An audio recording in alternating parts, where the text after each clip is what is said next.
So I want to talk to you guys some more about the death penalty and justice, capital punishment, and really arguing with the devil. I know it's a dark topic, as is most of the subject matter on this YouTube channel, but remember, I don't do it for shock value.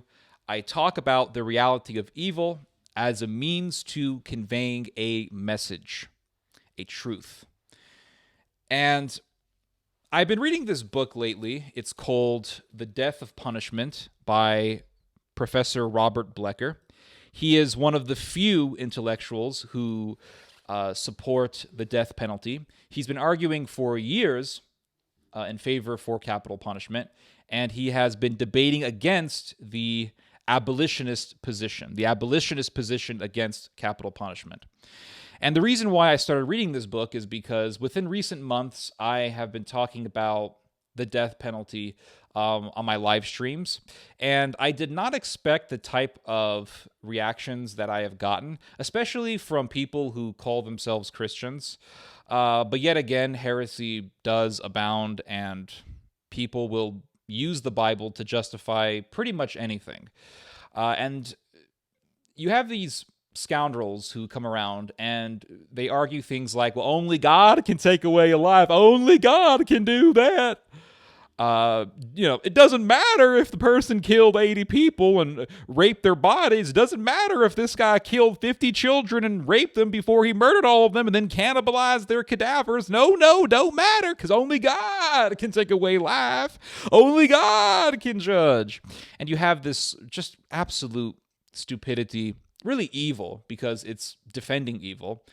And so hearing some people make these arguments, I decided that I would read more on the subject of the death penalty, but more specifically on the reality of people who are on death row in the United States, because I understand the biblical arguments for the death penalty, but I wanted to get a better understanding of the death penalty in the United States, and really who are the people that the U.S. government is executing, or really the various states that have the death penalty are executing. These people are, it goes without saying, these people are absolutely evil. And I will say that Robert Blecker's book is horrific. It is horrific. This book could be a template for a script for a horror movie, for some crime horror film, because Blecker gets into explicit, ugly detail on what these people did. He gets into explicit detail on the crimes of these people on death row. And he does it for a reason. He's not doing it for shock value. He's doing it because he wants to give you the reality. It's the reality. That's why these people are on death row. So, for example, he talks about a guy named Danny Rolling. I wouldn't call him a guy, a demon named Danny Rolling, who went into college dorms and murdered college students. He would rape them, stab them to death. He cut their nipples off, kept their nipples in a baggie because he was proud about what he did. He kept them as trophies. He raped and murdered one woman and cut her head off and put the decapitated head on top of a television to horrify people, because he got pleasure out of horrifying people and murdering people and torturing people. He was absolutely diabolical. And if you look this guy up on YouTube, you can watch some footage of him talking. And he has that southern accent, and, oh, he's real nice and polite. Oh, yes, I am. Real nice and polite person. Oh, he's a real upstanding citizen. And one thing that really it's a kind of a pet peeve of mine, but one thing that really pisses me off and really disturbs me, actually, is when I watch videos on YouTube of serial killers talking. We're talking about Edmund Kemper, Ted Bundy, Dahmer, people like Danny Rolling. When you watch YouTube videos of these people, I use that word loosely here. When you watch videos of these demons, of these scoundrels talking, the comment sections for these videos are always flooded with people writing things like, for example, it's amazing how intelligent this man is. He's so articulate. He could have been a great person if he didn't turn to murder. Or, in the case of people like Edmund Kemper, it's amazing how much of a monster this man became because of his mother, as if this person has no accountability. It's amazing how articulate and charming this person is. And these were comments regarding Edmund Kemper, the man who murdered his own grandparents, murdered his own mother, decapitated her, and sodomized her body. Oh, he's so articulate, so charming, so intelligent. He has such a command over the English language. A genius person. He has such a high IQ. And I've noticed that there is a culture, especially in the United States, of praising serial killers. There is a culture of making serial killers famous in the United States. In the United States, and I swear, America is the country that started this entire damn trend. England, I think, also does this sort of thing as well. Let's just say the Anglo world, but specifically the United States, especially the United States. There is this system or this whole cultural apparatus that makes serial killers famous, that will make movies about serial killers, a plethora of documentaries just on one serial killer alone. Like, for example, there's a bunch of stuff on Ted Bundy, books and films and documentaries on Ted Bundy, Edmund Kemper, Jeffrey Dahmer, all of these monsters. And it's like, why are we making celebrities out of these people?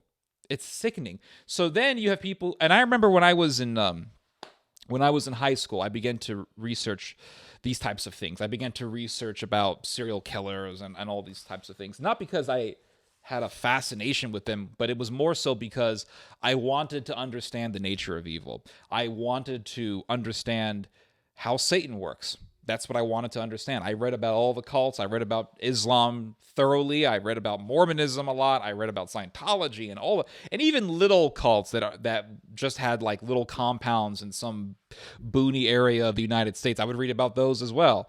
I read about all these different peoples. I read about that lady. What was her name? Yates. I think her name was Andrea Yates or whatever. She drowned her kids in the bathtub. I read about all these people. I read about people who heard voices and murdered their friends or members of their family. I read about all these different types of people. And I wanted to articulate in a book, because I was working at a book. I was working on a book when I was 14 years old, 15 actually. It was called In Satan's Footsteps. Probably the best book I ever wrote, actually, because it was just simple, to the point, and it really made the comparisons between cults and murderers and all these other very evil people. And I remember reading about Charlie Manson and how Charlie Manson started this cult, and he used LSD, and he said he was Jesus Christ. He said he was the Messiah, and he wanted to start a race war. And I read about the murders, the murders that he told this cult to do, and how they went into this house and they murdered a pregnant woman, and they took her blood and put the words pig on the wall. It was just really horrific stuff. And then I looked Charlie Manson up on YouTube, and I found all these videos of Manson talking to some journalist, Manson talking to Geraldo Rivera, Manson talking to all these people. And I'm like, why isn't this guy dead? Why hasn't this guy been executed? Why has this guy been given all this attention and fame? And I remember I was in class one day, and I was talking. It was before the class started, so it was just me and the teacher in the room. And I was talking to her about Charlie Manson. And I said, I don't understand why Charlie Manson hasn't been executed. And this teacher, you have to understand, just to give you guys some context, this teacher was a tall, extremely fat woman who I think she dyed her hair pink or purple. I don't remember. But she was definitely part of the circus side of things. And she said, oh, well, we have to study his brain. That's what she told me. We have to study his brain. That's why we don't execute him. And I'm like, wait, where the hell is justice? What about the past. And this is one thing that Blecker emphasizes on, how we cannot disconnect the present from the past. We cannot take a Manson or a Dahmer or a Rowling and disconnect these people from their past crimes, or really from the reason as to why they are in prison or why they're in death row. We can't make that disconnection. Once we do that, then we've just severed justice from all of legislation. We've just severed justice from the reality of, we've severed justice from law is what we've done. We said justice doesn't matter. What matters is just taking these people away from the streets, taking these people away from the public so they won't kill anymore. But what about justice? Allowing someone to become internet famous and to become famous on the media, as was the case with Manson, is definitely not justice at all. Where is the punishment? Where is the punishment? And this is what Blecker talks about. So Blecker talks about numerous of these serial killers. He talks about Danny Rowling and how he raped and murdered numerous women in their college dorms. And he also talks about a guy by the name of Benny Demps. Benny Demps, my God, this guy was straight up evil. So Benny Demps murdered a woman, her real estate agent, and almost murdered or attempted to murder her husband. So this is what happened. You had this nice old couple that were on their way to retirement. The wife's dream was to live in an orange grove. She wanted to live around orange trees in Florida. And they lived in Connecticut, and the husband was a fixer-upper guy. He made a living off of fixing up ugly houses and then, making a profit out of it. And they had an honorable, honest means of living, and they wanted to retire. So the wife wanted to live in an orange grove, and then one day her real estate agent calls her and says, "Hey, there's this great property in Florida, and it's right on an orange grove, just like you want it." So they drove all the way from Connecticut to Florida, and the real estate agent was leading them to the property, but little did they know that just moments before they arrived, a criminal by the name of Benny Demps and his partner in crime had robbed a house, and they stole a safe, and they were trying to break the safe open in the orange grove, which was on the property which was where the property was. And this couple and their real estate agent just walked right onto this property, right onto this orange grove, where Benny Demps was trying to crack open this safe. Imagine that. It's like the beginning of a very horrific film, but it's actually more horrific because it's a real story. And Benny Demps took his gun out, and he forced the real estate agent and the couple to get into the trunk of a vehicle. But before that happened, the wife dropped her lipstick, and she went down to pick it up, and Demps shot her in the stomach. So he then forced the couple and the real estate agent to get into the trunk of a car and shut it and locked it. And he was going to walk out with his partner in crime, his 16-year-old partner in crime. And they heard the screams of their victims in the trunk. And so Demps took a gun and he opened fire on the trunk, killing the wife, the real estate agent, and missing the husband. And they left. Eventually, the trunk was open, and the husband was able to report the horrific thing that took place. And Demps ended up on death row. He ended up on death row, and he defended himself to the end. He said that he was innocent. And here's the thing, and this is really what it means to argue with the devil. Demps had a press conference before his execution. He was put on death row. And the reason why he was put on death row wasn't just because of the murder that he committed. It was also because he murdered a fellow inmate. he participated in the murder of a fellow inmate. And so another thing also is that the state of Florida, initially they just put him they put him in prison for life. And the state of Florida then changed the ruling because the Supreme Court changed the Florida Supreme Court changed the state's position on the death penalty. And so after Demps murdered a fellow inmate, they said, okay, we're going to give you death. We're going to execute you. So Benny Demps does this press conference before his execution, and he talks about how this is an unjust execution. They're just trying to kill me for participating in the murder of an inmate. There were 2 other men who participated who were also involved in the murder of this inmate. And Demps said, well, how come they're not executing these other 2 guys? How come they're not going to execute these other 2 people who I helped to kill this inmate? How come they're only going to kill me? This is an unjust killing. This is the murder of an innocent man, blah, blah, blah. But then somebody in the press conference asked him, well, wait a second. What about the murder that you did that got you into prison in the first place? You murdered that poor innocent old lady. You murdered her real estate agent. You almost murdered her poor old husband. What about that? And do you know what Demps said? He said, that's a stupid question.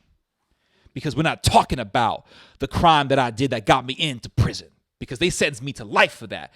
We're talking about the murder that I did of the inmate. No accountability. This is what I mean by arguing with the devil. Zero accountability, and always changing the subject when someone pins the person on the reality of the evil that he has done.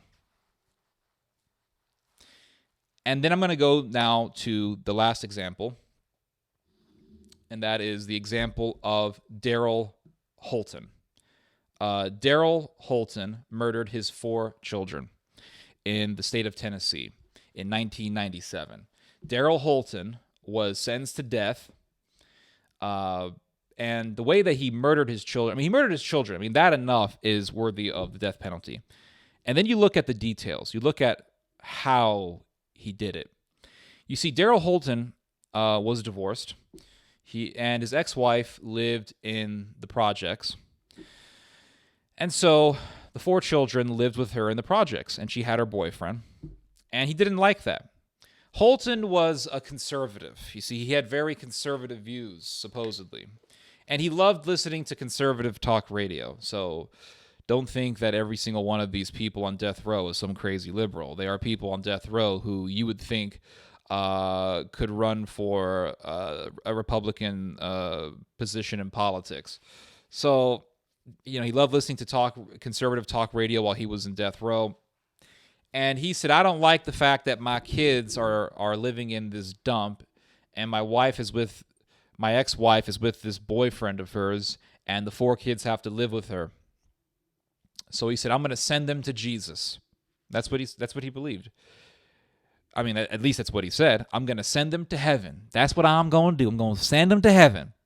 So he picks up his 4 kids from his wife at a Walmart, his ex-wife at a Walmart. Takes them to McDonald's. They think that they're going to hang out with daddy. They're so excited to be with daddy. They're eating their McDonald's. They're so happy. Just imagine this. This is what makes this story so horrifying. These kids are with their father, having a good time, thinking that they're just going to have quality time with daddy. Little did they know that daddy was planning to murder them.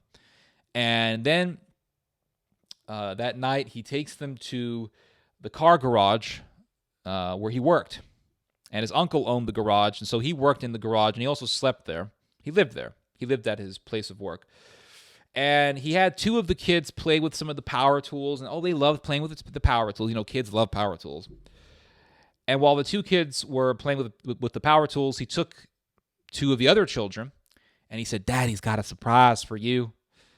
Turn around now. Close your eyes. Kids closed their eyes. They turned around. Oh, I got a surprise for you. He takes a semi-automatic rifle, and with 1 bullet, kills both of them. 1 bullet pierced through both of them, killing them. Then he takes the other 2 children. Daddy's got another surprise for you. Daddy's got a surprise for you. Oh, Daddy's got a surprise for us. And he does the same thing to them. He murders both of them. So he killed all 4 of his children.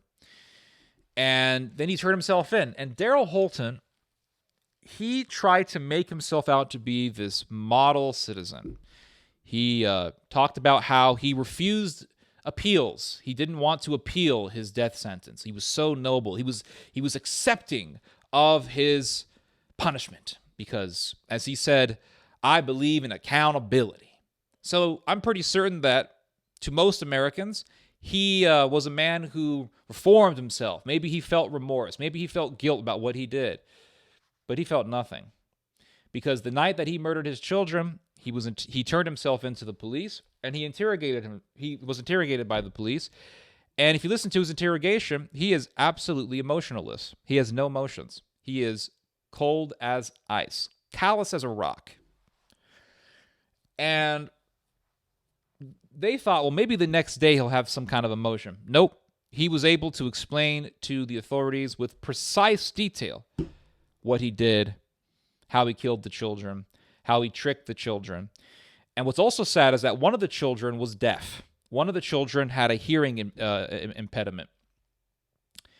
And so when he killed the first 2 children, he knew that one of the other 2 children was deaf. He knew that one of the other kids was deaf and wouldn't be able to hear the gunshot. So he took advantage of his own son's handicap in carrying out the murder of his 4 children. It's absolutely horrific. So they knew that this guy was worthy of death. And he acted like he was this upstanding citizen. Didn't want appeals. His lawyers appealed for him, but he hated that. He hated the fact that his legal representation was appealing for him. I hate it when they appeal for me. I hate it when they do that. So it made it like he made himself out to be a man of honor. He was stoically accepting his punishment. You would think, maybe this man is seeking redemption or something.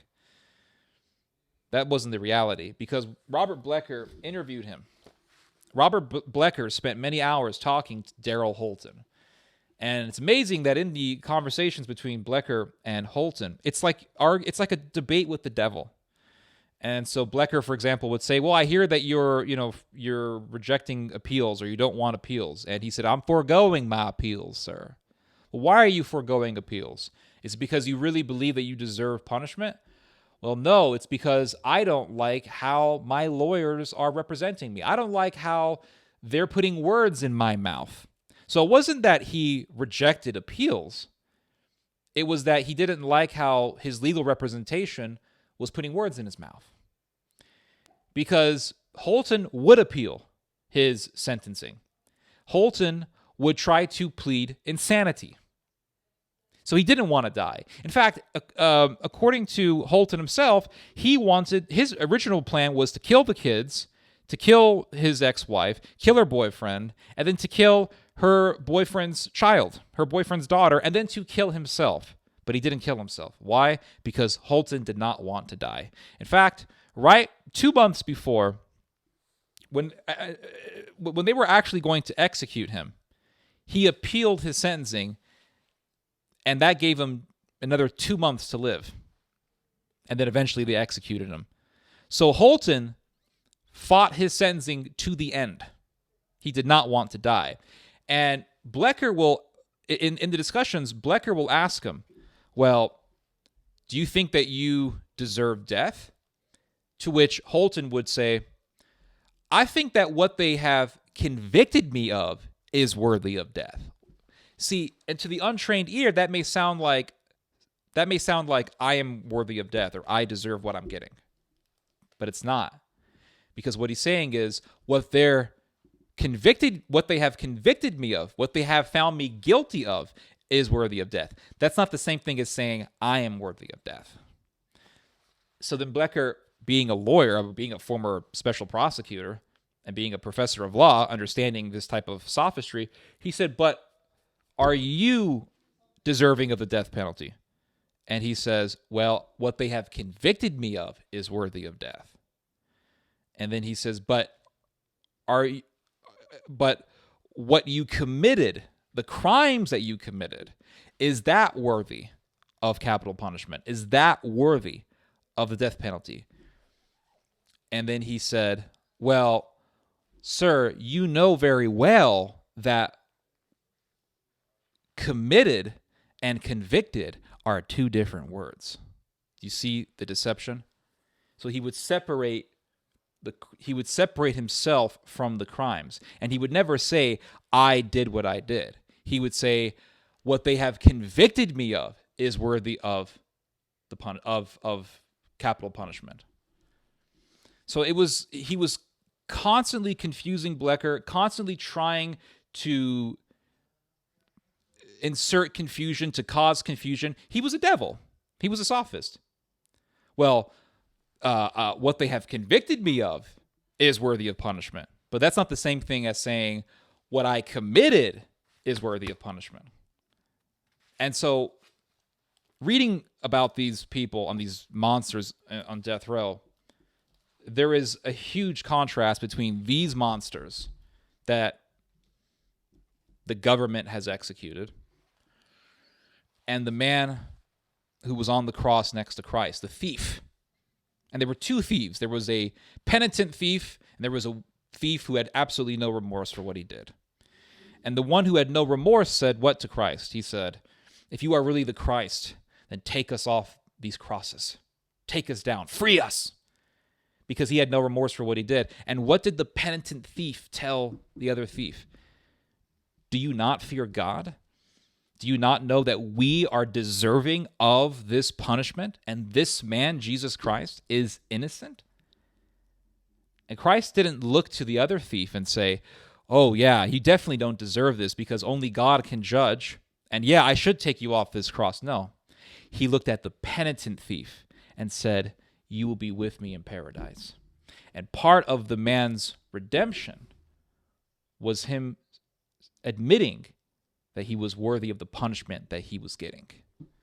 But that's not what you get from people like Holton, who claim to be a Christian. That's not what you get from people like Edmund Kemper, who claimed to be a Christian, saying that, well, if I were out of prison, I would gladly be a missionary in the jungles. Could you imagine being some indigenous person in, I don't know, Central America, Brazil somewhere, Peru somewhere, and Edmund Kemper appears to you? Oh, I found Jesus. Oh, yeah? What were you doing before you found Christ? I don't know. This guy murdered his mother and cut her head off and sodomized her body. Yeah. No. If Kemper, because Kemper claimed that he accepted Christ. The reality is that Kemper, he did claim to be a Christian. He claimed to have found God in prison. But if he was truly repentant, he would say, no, I deserve my punishment. I don't deserve to be out there being a missionary. Anyway.